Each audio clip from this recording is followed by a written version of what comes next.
Let's start with the OG monster that started it all, the Demogorgon. This isn't just some random beast, it's a perfectly designed predator that embodies our primal fears. The Demogorgon's flower-like face isn't just for show. When it opens, revealing rows of razor-sharp teeth, it's tapping into something called trypophobia, the fear of clustered holes. But here's what makes it brilliant. The Demogorgon hunts by scent, specifically the scent of blood. This creates an immediate, visceral connection to danger that our brains understand instinctively. What's fascinating is how the Demogorgon represents the unknown threat. In Season 1, we barely see it clearly. It's always lurking in the shadows, appearing through walls, hunting silently. This mirrors real-world anxieties about unseen dangers. The creature doesn't speak, doesn't negotiate. It simply hunts. It's nature in its purest, most terrifying form. The Demogorgon's ability to create temporal portals makes it the perfect metaphor for how trauma could suddenly intrude into our safe spaces. One moment you're in your living room, the next you're face to face with your worst nightmare. Monster 2.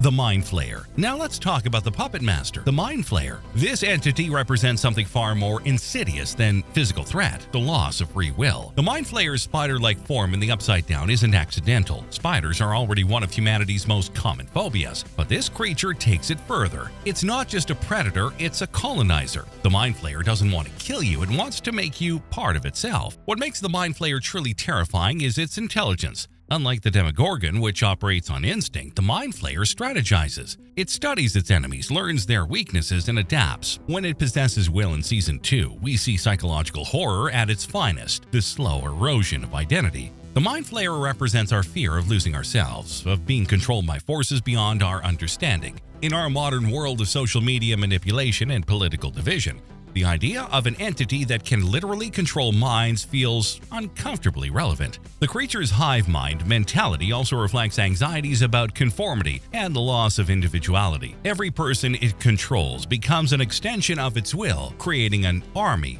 of the possessed. Monster 3. Demodogs. The Demodog shows us how the Upside Down creates its monsters through a twisted life cycle. These aren't just baby Demogorgons, they are pack hunters that represent a different kind of threat. What's brilliant about the Demodogs is how they subvert our relationship with dogs. Dogs are humanity's best friends, loyal and protective. Demodogs take that familiar form and corrupt it completely. They have the pack mentality of dogs, but none of the loyalty or affection. The scene where they swarm Hawkins' lab is pure nightmare fuel because it combines two fears, being overwhelmed by numbers and being betrayed by something that should be friendly. Dustin's relationship with Dart adds another layer, the idea that we might nurture something dangerous without realizing it. Demodogs also represents how evil spreads and multiplies. One Demogorgon is terrifying but manageable.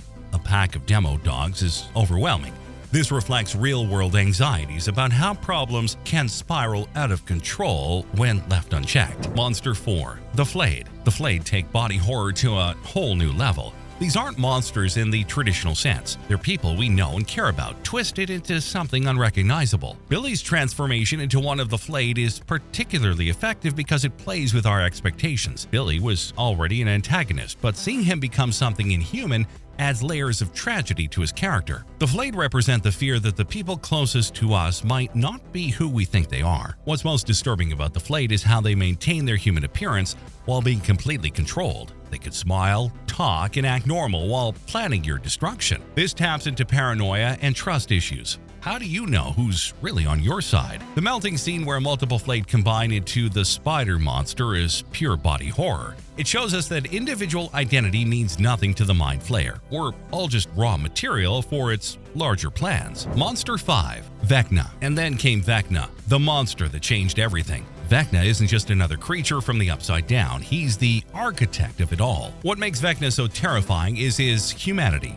Henry Creel was once a child, which means the capacity for this level of evil exists within our own species. Unlike the other monsters, Vecna chooses to be evil. He's not driven by instinct or control, he's driven by philosophy. Vecna's method of killing is psychological torture elevated to an art form. He doesn't just kill his victims, he forces them to confront their deepest traumas and guilt. The floating, bone-snapping deaths are just the finale. The real horror is the mental anguish that comes before. His targeting of teenagers dealing with trauma is particularly insidious. Max's guilt over Billy, Chrissy's eating disorder, Fred's car accident. Vecna preys on the vulnerable. This reflects real-world concerns about mental health and how trauma can consume us if left untreated.